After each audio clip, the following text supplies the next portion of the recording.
네, 여러분 안녕하세요. 사회조사 분석사 2급 필기시험 두 번째 과목이죠. 조사방법론 2를 여러분들과 함께 여러분들의 시험에 좀 도움을 드릴 김현철이라고 합니다. 그래서 지금부터 저희가 조사방법론 두 번째 보도록 할 텐데, 자, 여러분 제가 미리 좀 말씀을 드리지만 또 다른 선생님들도 말씀하셨을 수도 있겠지만, 일단 사회조사 분석사 시험에서 여러분들이 일단은 여기 조사방법론 쪽에서 점수를 좀 잘 맞으셔야 돼요. 점수를 좀 잘 맞으셔야 되고, 사회통계 같은 경우에는 여러분들이 좀 맞힐 수 있는 문제 위주로 정리를 좀 하시는 것이 좀 더 효율적이지 않을까 싶습니다. 그래서 제가 여러분들이 저희 우리 교재로 잘 정리하실 수 있도록 좀 도움을 좀 최대한 드리도록 하겠습니다. 그래서 제가 수업 방식은요, 여러분 필기로 칠판 필기도 좀 하고요. 그 다음에 제가 책의 몇 페이지에 몇 번째 줄에 밑줄 긋자 이렇게 표시해 놓자라고 하시면 여러분이 잘 따라서, 일단 1회독 하시는 분들은 잘 따라서 표시만 해두시고, 그 다음에 내가 좀 내용을 안다 하시는 분들은 그 내용을 이해하고 암기하는 과정에서 수업을 들으시면 되겠습니다. 그래서 조사방법론 두 번째 과목을 제가 맡아서 시작할 텐데, 조사방법론 2는요 크게 또 들어가면, 조사방법론 2는 크게 또 안으로 들어가면 세 가지 단원으로 나눠져 있습니다. 세 가지 단원. 첫 번째, 표본 추출 방법이 있고요. 저희 책 191페이지서부터 시작되는 부분이죠. 표본 추출 방법이 있고, 이것은 우리 시험에서 표집 방법이라는 표현을 쓰기도 하니까 여러분들 헷갈리지 마시기 바랍니다. 표집하는 거나 표본을 추출하는 거나 같은 개념으로 사용되고 있다라는 거 알아두시면 좋을 것 같고요. 그 다음에 두 번째로는 측정, 그 다음에 세 번째로는 측정 도구라고 할 수 있는 척도를 우리가 공부하게 될 것입니다. 그래서 오늘은요, 일단 여기 표본 추출 방법을 중심으로 강의를 좀 드리도록 하겠습니다. 자, 우리가 사회 조사를 한다는 건요, 여러분, 일단 두 가지 큰 방법이 있어요. 두 가지 큰 방법이 있는데, 우리가 조사하고자 하는 집단을 우리가 모집단이라고 하는데, 그 모집단 전체를 조사할 수 있으면 다 조사하는 게 좋습니다. 우리가 그런 조사를요, 전수조사라고 이야기를 하고요.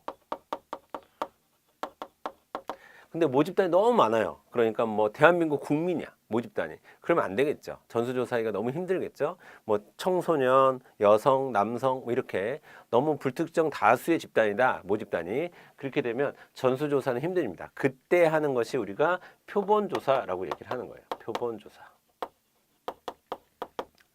전수조사와 표본조사로 크게 나눌 수 있습니다. 그래서 전수조사는, 자, 조사 대상자가 모집단 전체가 되는 거고요. 그리고 표본조사에서는 모집단의 일부, 즉 표본, 샘플이라고 얘기도 하는데, 이 표본, 모집단의 일부만을 표본으로 뽑아서 조사하는 것을 우리가 표본조사라고 합니다. 그러면 여기서 우리가 이런 의문점이 생기죠. 그러면 전수조사를 하면 좋을 텐데 왜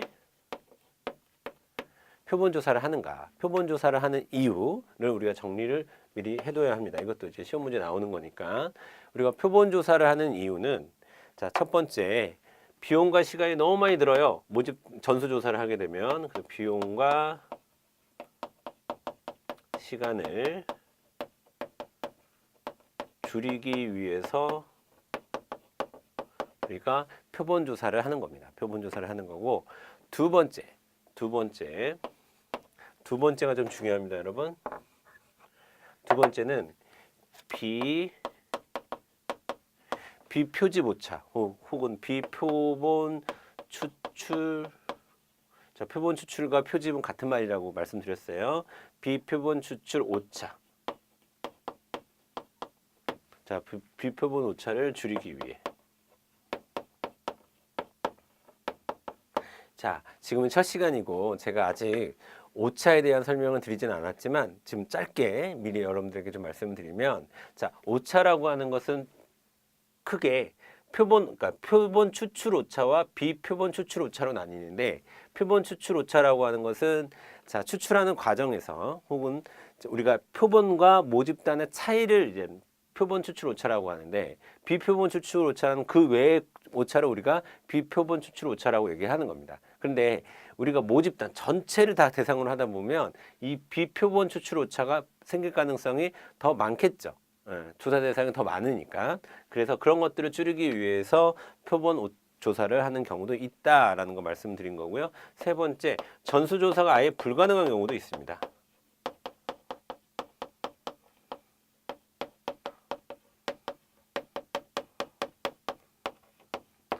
이 얘기는 표본조사가 효율적이라서 표본조사를 하는 게 아니라, 표본조사를 하고 싶지 않아도 그 전수조사, 모집단 전체를 대상으로 하는 전수조사를 하는 것 자체가 불가능한 경우가 있습니다.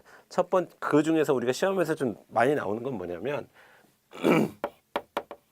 파괴적 조사일 때가 그래요. 파괴적 조사일 때. 파괴적 조사일 때는 전수조사를 할 수가 없죠. 예를 들어 보면 어떤 전구가 전구 말고 어떤 뭐 자동차의 내구성을 실험을 하기 위해서 자동차를 파괴하는 과정에서 우리가 조사를 한다라고 했을 때, 그걸 전수조사하면 팔 수 있는 자동차가 안 남을 거 아닙니까? 그런 식으로 뭔가 파괴적 조사를 하기도 하거든요. 산업 쪽에서는 뭐 그런 쪽에 있을 때 내구성 뭐 확보하기 위해서 그런 조사를 할 때 전체를 조사하게 되면 팔 수 있는 물건이 없으니까 조사 목적에 부합하지 않는 거죠. 그래서 그럴 때는 전수조사를 아예 할 수 없다. 그럴 때는 표본 조사를 하게 된다라는 거고요. 그 다음에 네 번째가, 자, 표본 조사는 상대적으로 전수 조사보다 좀 더 세밀한 조사를 할 수가 있습니다. 그래서 세밀한 조사를 통해서 오히려 전수 조사보다 좀 더 많은 정보들을 알기 위해서,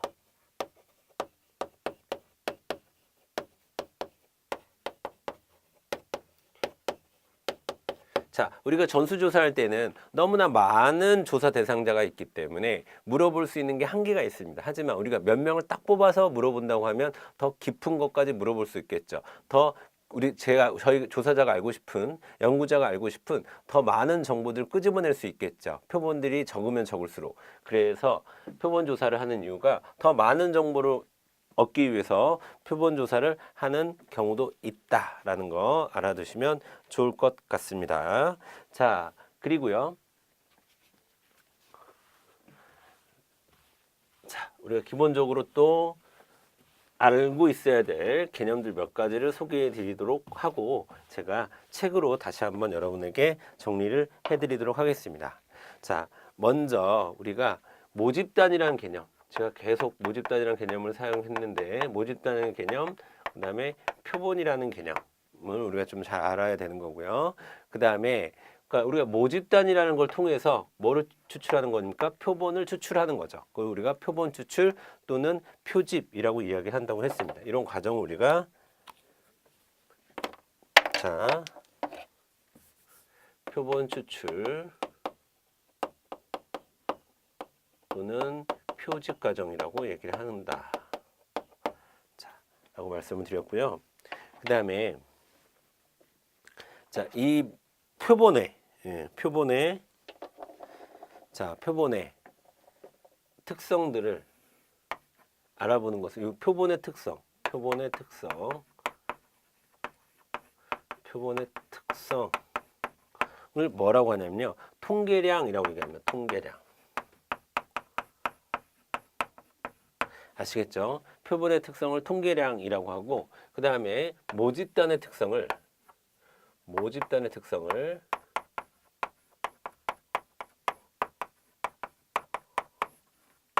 우리가 모수라고 얘기해요. 그렇죠? 모수라고 얘기하고, 그 다음에 모집단을 통해서 모수를 알아내고 표본을 통해서 통계량을 알아내는 과정을 우리가 뭐라고 하냐면, 이런 것들을 우리가 기술 통계라고 얘기해요. 통계학은 크게 두 가지가 있다. 기술 통계와 추론 통계가 있다라고 얘기하는데, 그 중에 하나인 기술 통계에 해당하는 겁니다.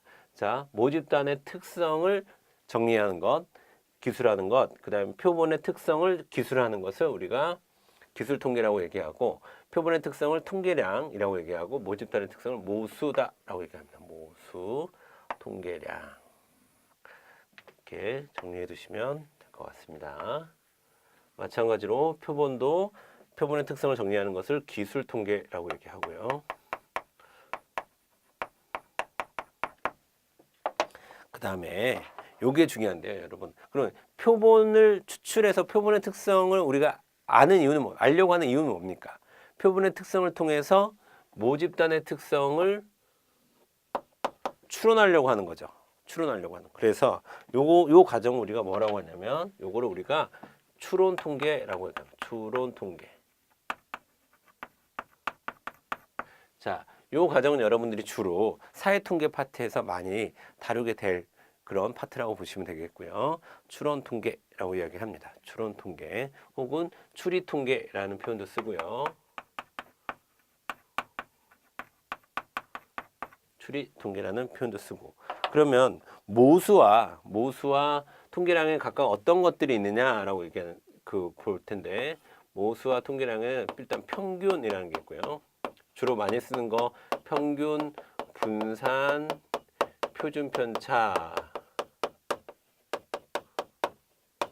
자, 등등을 우리가 좀 많이 쓰는데, 자, 그 중에서도 우리가 평균하고 분산하고 표준 편차는 자, 모집단의 평균이냐 아니면 표본의 평균이냐, 즉 통계량을 나타내는 거냐 모수를 나타내는 거냐에 따라서 우리가 표시하는 방법이 좀 달라요. 표시하는 방법이 좀 다릅니다. 그래서 자, 우리가 모집단의 평균은 이렇게 뮤 이렇게 쓰고요. 그 다음에 표본의 평균은 x바 이런 걸 많이 씁니다. 이렇게 씁니다. 그 다음에 자, 모분산이라고 얘기하는데요. 모분산. 모집단의 분산은 우리가 이렇게 쓰고, 그 다음에 표본의 분산은 그냥 S, 표본의 분산도 우리가 표본의 분산 같은 경우에는 S제곱 이렇게 써줍니다. S제곱.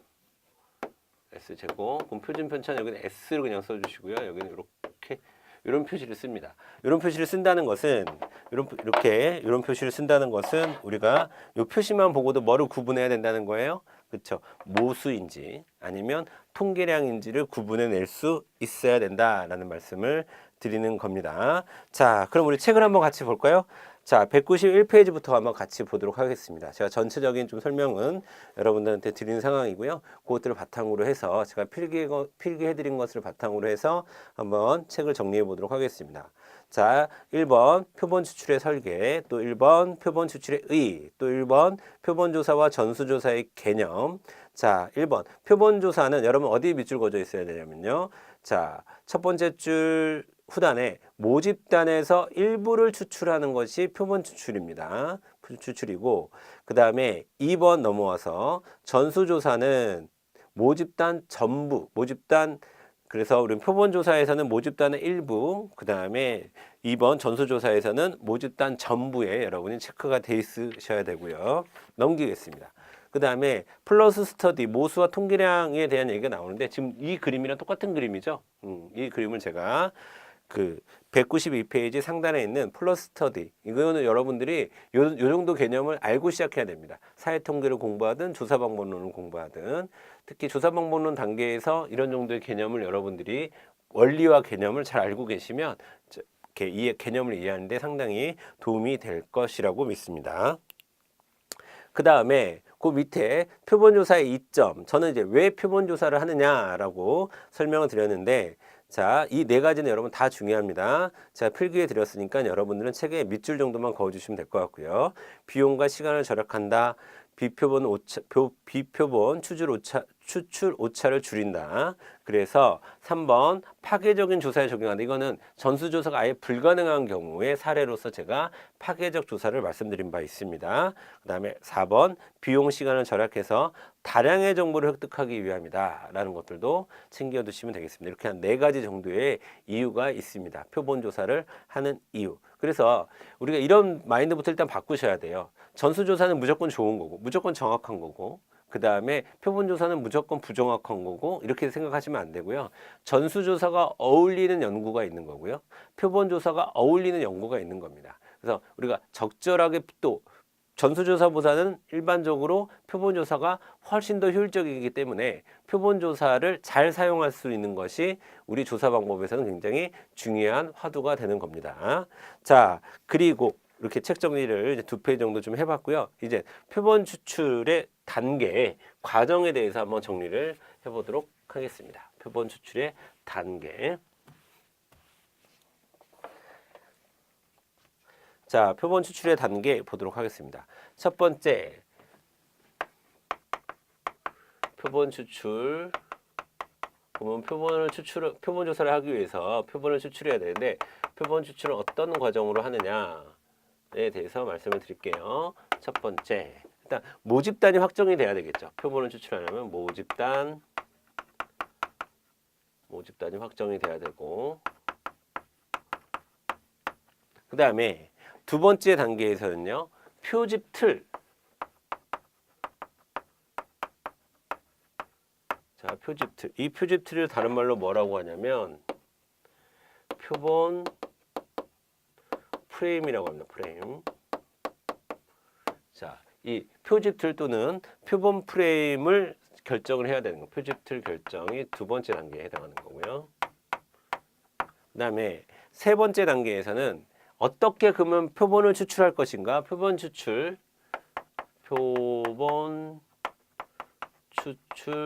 방법을 결정해야 되는 거고요. 그 다음에 네 번째 과정에서는 표본 크기를 결정해야 된다. 표본의 크기. 자, 표본을 뽑긴 뽑을 건데 한 10명만 뽑을지 100명을 뽑을지 뭐 이런 것들을 결정을 해야 되는 거죠. 그 다음에 이제 그것이 결정되면 표본을 뽑으면 되는 표본을 추출을 실행하면 되는 거죠. 자, 요 5가지 단계로서 표본 추출이 이루어진다라고 여러분 보시면 되겠습니다. 자, 그리고 요 5가지 단계에서 이제 각 단계마다의 특징은 저희가 책으로 들어와서 보도록 하겠습니다. 자, 첫 번째 단계 모집단 확정 193페이지죠. 193페이지 모집단 확정.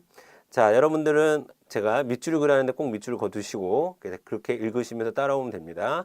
모집단이란 조사의 대상이 되는 집단으로서 연구자가 전수조사를 통하여 직접 자료를 수집하거나 표본조사에 의한 통계적 추정에 의해 자료를 얻어 연구 결과를 일반화하려는 대상 집단이다. 자, 여러분 어디다 밑줄 그어야 되냐면요. 모집단이란 일반화하려는 대상 집단이다.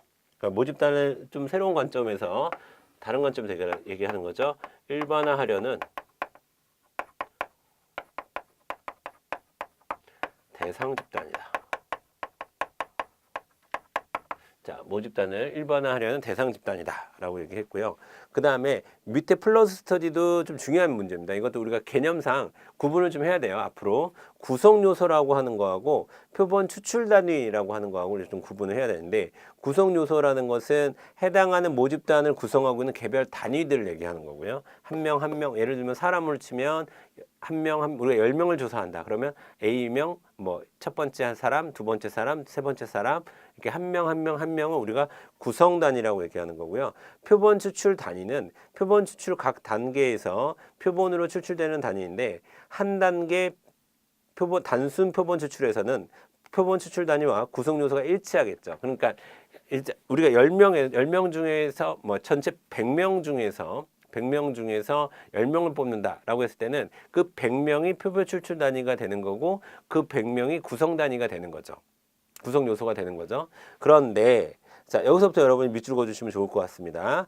다단계 표본 추출 과정에서는 표본 추출의 각 단계마다 표본 추출 단위가 선정되고 마지막 단계에서 추출 단위와 구성 요소가 일치하게 된다라고 되어 있습니다. 여러분 우리가 뒤에 배울 거긴 하지만 표본 추출 방법 중에 거기 중에서도 확률 표본 추출 방법 중에 뭐가 있냐면요. 집락, 여러분 거기 써두세요. 193페이지 옆에다가 CF 이렇게 달아주시고 집락 또는 군집 표본 추출의 경우라고 써주십시오. 왜냐하면 이 집락 또는 군지 표본 추출이 대표적인 다단계 표본 추출 과정을 택하거든요. 그러니까 예를 들면 집락이나 그러니까 집락 군지 표본 추출이라고 이야기하겠습니다. 군지 표본 추출은 이런 겁니다. 전국을 대상으로 해서 전국을 대상으로 해서 광역시를 뽑고 그 광역시 안에서 시, 군, 구를 뽑고 그 다음에 그 시군구 해당 뽑았어요. 예를 들어서 전국에서 무작위로 추출을 하는 겁니다. 이제 전국에서 무작위로 추출을 해서 만약에 경기도가 뽑혔어요. 그러면 경기도 안에서 무작위로 또 뽑았더니 고양시가 뽑혔어요. 그러면 고양시 안에서의 시군구로 뭐 해봤더니 뭐 백석동이라는 데가 있습니다. 경기도 일산에 가면 뭐 백석동이라는 뽑혔어요. 이렇게 표본 추출 단위가 다단계로 형성이 되어 있는 방식을 택하는 게 이 집락군지 표본 추출이라고 하는데 이런 경우에는 표본 추출 단위와 구성 요소가 처음부터 일치하진 않겠죠. 단계별로 다 다르겠죠. 그렇죠? 단계별로 다 다르다가 마지막 단계에서는 추출 단위와 구성 요소가 일치하는 결과가 나오겠죠. 이런 것들을 설명드린 겁니다. 그래서 요 집락 여러분들은 중요한 거는 구성 요소가 어떤 거고 표본 추출 단위가 어떤 거고 이렇게 개념 정리를 해 두시는 것도 중요한데 이왕이면 군지 표본 추출, 군지 표집을 통해서 우리는 뭘 접근하시면 된다? 다단계 표본 추출 과정을 이해하시는 것이 좋다라는 거 말씀드리도록 하겠습니다. 그 다음에 두 번째, 우리가 표집 틀 혹은 표본 프레임을 우리가 결정을 해야 되는데요. 자, 요것을 이제 결정하는 데 있어서 우리가 뭐를 조심해야 되냐면 표집 틀 오차라는 걸 조심해야 돼요. 우리 내용을 좀 보도록 하겠습니다. 193페이지 밑에 표집 틀이란 모집단의 구성 요소나 표본 추출 단계별로 표본 추출 단위가 수록된 목록이다. 그래서 여러분은 내가 표집을 할 리스트다 이렇게 생각하시면 돼요. 리스트, 표집 틀, 리스트다. 표본 프레임 또는 여러분들은 리스트 정도로 이해를 해주시면 좋을 것 같아요. 리스트. 자, 유권자를 표본 추출할 때 선관위에서 가지고 있는 투표인 명부 같은 것들이 이제 표집 틀이라고 볼 수 있겠죠.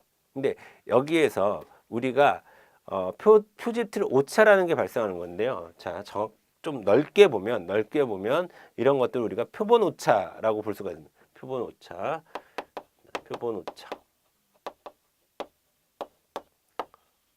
자, 표본 오차라고 하는 것은 제가 뭐라고 그랬죠? 표본과 모집단의 차이가 발생하는 것을 우리가 표본 오차라고 얘기를 했어요. 근데 이 표본 오차 중에서도 뭐가 있냐면 표집 오차라는 게 있어요. 자, 표집 오차라고 하는 것은 표본 오차가 어느 과정에서 발생하는 거예요? 표본을 추출하는 과정에서 발생하는 것을 표집 오차라고 얘기하고 표본을 추출하는 과정에서 발생하는 이 오차 중에서 또 뭐가 있냐면 이렇게 표시하겠습니다. 또 뭐가 있냐면 표본 프레임 오차, 즉 표집 틀 오차라는 게 있어요. 표본 프레임 오차. 표본 프레임 오차라는 게 있는데 이 표본 프레임 오차라는 게 어떤 상황에서 발생을 하는 거냐라는 걸 좀 말씀드리도록 하겠습니다. 자, 세 가지 경우를 우리가 주의를 해야 되는데요. 첫 번째 모집단이요. 표집 틀보다 훨씬 큰 경우가 이제 발생을 하는 겁니다. 큰 경우. 그러니까 자, 내가 알고 싶은 것은 A라는 병원에 전체, 그러니까 A라는 병원의 전체 환자 수를 알고 싶은데 내가 갖고 있는 표집틀, 내가 갖고 있는 리스트는 전체 환자가 아니라 뭐 입원 환자들이다라고 하면은 우리가 알고 싶은 모집단에 비해서 표집틀이 훨씬 더 작게 되는 거죠, 여러분. 자, 훨씬 더 작게 되는 거죠. 그런 경우를 이제 얘기를 하는 거고요.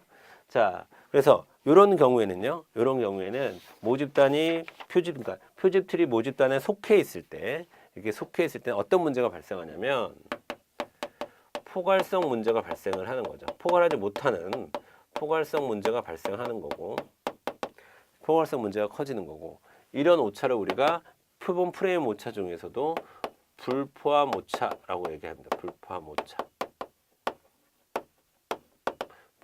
오차다라고 얘기하는 거예요. 그러니까 어떤 형식이냐면 그림으로 그리면 자, 여러분 여기 보이시죠?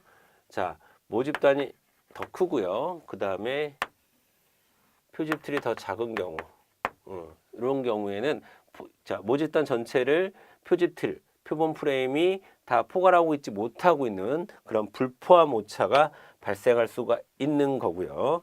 그 다음에 또 두 번째는 모집단보다요, 우리가 가지고 있는 표본 프레임 리스트가 더 클 수도 있어요. 자, 거꾸로 저는 A라는 병원에 제가 조사하고 싶은 대상은 A라는 병원의 입원 환자들에게 입원 시설에 대한 만족도 조사를 하고 싶은데 A라는 병원의 입원 환자들의 리스트를 구할 수 없고 A라는 그 병원 A 병원에 방문 뭐 내원한 환자라든가 아니면 뭐 방문 기록밖에 우리는 없는 거예요. 만약에 리스트가. 그러면 여기서 우리는 또 추려야 되는 거잖아요. 그래서 여기서 어떤 문제가 발생하냐면 효율성의 문제가 발생합니다. 내가 알고자 하는 대상보다 더 리스트가 더 크게 갖고 있을 때는 우리가 효율성 문제가 발생하는 거고요. 이런 것을 우리가 포함 오차라고 얘기합니다. 포함 오차. 자, 이거는 이제 그림을 거꾸로 그릴 수가 있겠죠. 여러분 이거 다 보이시죠? 자, 표집틀이 내가 알고자 하는 모집단보다 훨씬 더 큰 경우에 해당하는 겁니다. 표집틀이 내가 알고자 하는 모집단보다 훨씬 클 경우에는 다시 그 표집틀을 이용하는데 효율성이 좀 떨어지겠죠. 효율성이 좀 떨어질 겁니다. 그런 것을 우리가 무슨 오차라고 한다? 포함 오차다라고 얘기한다. 너무 많이 포함되고 있어서 생기는 오차인데, 그 다음에 이런 경우도 있을 수 있습니다. 여러분, 세 번째의 경우. 자, 세 번째의 경우 모집단과 표집틀이 기본적으로 다르고요. 일부만 같아요. 일부만 같아. 자, 이런 경우. 자, 이런 경우. 자, 이런 경우에는 여러분 이렇게 일부만 일치한다는 겁니다. 이건 지금 일부만 일치하는 상황이에요.